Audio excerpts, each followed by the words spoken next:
If you've got car questions, we've got your answers, so we encourage you to give us a call at 602-277-5827, 602-277-KTAR, and you can text us at 411-923. And today on the roadmap, we are going to address some emails from bumpertobumperradio.com. We're going to have open phones, and we've got the text at 411-923. And, Matt, with fuel prices down, I think there's people at the pump thinking, you know what? With fuel prices up, I was buying the cheap fuel, but now with fuel prices down, I want to take a little nicer care of my car. I kind of feel like I've been neglecting it. Let me put some premium fuel in there, that 91 octane, because you know what? It's a whole lot cheaper than it used to be. Well, yeah, it is, and the thing is, if your car requires 91 octane, it's gonna be in the owner's manual first of all, but it's also typically you're gonna find a sticker on your fuel door. So if you haven't been using the premium fuel and your car needs it, you need to get back to it, absolutely. But even though the fuel prices have come down, if you start using premium fuel in a car that does not require it, you're just wasting less money now. So it is absolutely not necessary. And I've been getting this question at the shop a lot too. People saying, should I start using premium? The prices are down. No.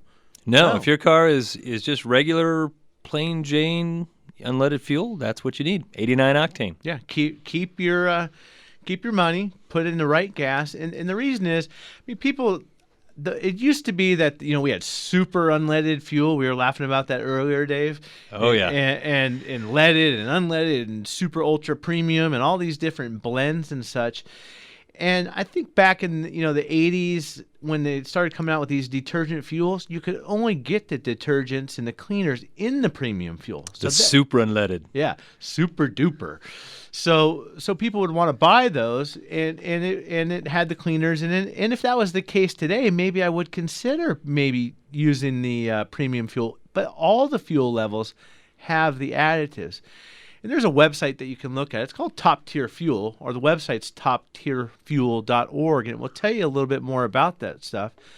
But now like I said, all the fuels have the additives and cleaners in it. So there's no benefit to going up, and it could actually be worse for the car. You could have a car that runs very efficient and put premium fuel in it. Well, that fuel burns a little bit differently, and the engine is not designed for it, and you could actually make the performance go backwards. So the bigger the number isn't the number of goodness, in the fuel. It's just the rate at which the fuel burns.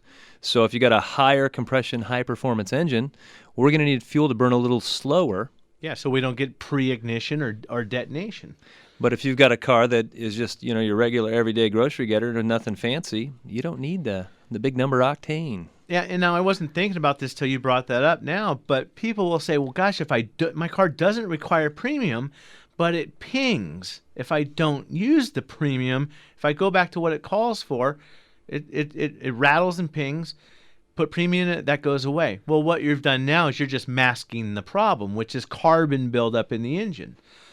So we'll expand into that a little bit. Carbon buildup is a problem where, it's just picture your fireplace. This is a gross example, but what happens when you burn? You're going to have smoke, soot, carbon that's going out the chimney. Well, those chimneys start to plug up; they restrict. And the same thing will happen even in your carbureted car. It's a little bit different, but I remember the old timers when I started working that we were still working. I started in the 80s or so working on cars. So to see a car in the 60s, no big deal. That was considered a newer car then. Well, the old guys would put water. They'd inject water into the cylinders. I'd see them pouring water down the carburetor, sucking it through a vacuum. Like, what the heck are you doing? What's this all about? Well, that water was cleaning the carbon from the engine. And it wasn't necessarily on the valves like it gets today. It was in the combustion chambers. So we'll move up to fuel injection. And even a carbureted, or I'm going to call normal fuel injected car, not a direct injection. We're going to get to that, and that's where the carbon issues are. But a fuel injected car or a carbureted car, in the airstream, that air that's getting sucked into the engine, going past the valves and into the combustion chamber, that air also has the fuel mixture in it. So that fuel acts as also a detergent. It's washing. It keeps that airstream nice and clean, keeps the back of the valve clean, although you do get some carbon buildup on the back of the valve. And then you would get the carbon buildup more inside the combustion chamber or in the cylinder. And we could clean that with just doing a fuel injector cleaning service. And if you've been to my shop before and I've talked to you about fuel injector cleaning, or any of my guys, and even here on the radio, I always say, yeah, it's kind of not, it's a fuel injector cleaning service, but we're really not trying to clean the injectors. The fuel injector is the delivery method for the cleaner, which then will go in. Of course, the injector will get cleaned a little bit, and that injector is spraying right onto the valve, and that's washing off anything that's on the valve, and then it's going into the cylinder and burning and removing carbon from the cylinders. Well, the big problem we're seeing now at my shop is Hyundais and Kias. This new Ford EcoBoost is a big one. Audis, Volkswagens, Mercedes, they have what's called direct fuel injection. So unlike the carbureted car or your normal fuel injected car, where the fuel stream is in the air in the airstream also, now they're directly injecting the fuel right into the cylinder. So they're super high pressure, like 1,500 pounds of pressure. Well, the problem is we've taken that fuel out of the airstream that used to keep everything clean. The back of the valves and the intake. And yeah, and not only on a normal car or a carbureted car you would have the fuel in the airstream, but you also have the crankcase ventilation, which is the PCV valve, or the manufacturers, for emissions reasons, and the government, they don't want anything escaping out of that engine. Little micro droplets of oil and anything don't want that going out the tailpipe. It's all got to get ingested back into the engine and reburned. So with the absence of that fuel in the airstream, what do we have left? We have micro droplets of oil. We've got some exhaust gas recirculation that's by design. And so we start to see these cars, and even in 15 or 20,000 miles sometimes, we go down in the cylinder with a bore scope, and you can see these valves are just, I just call them boogers. They're just, I mean, it is restricted. So you picture a very at small... your chimney at your house after you've been burning wood all winter long. Yeah, you picture like maybe a 15 millimeter opening for the valve, and you start to close up 30% of that. So now you've reduced that down to 10 millimeters. So these cars come in with carbon, with misfire problems. Sometimes the check engine light is on, and sometimes the complaint is it doesn't run right. It lacks power. It'd be like breathing through a coffee straw. Yeah, way to look at it. Your car has asthma. It can't breathe. So some ways to prevent this. It goes back to the importance of changing the oil. Again, I said there's oil droplets and crankcase ventilation going through the airstream.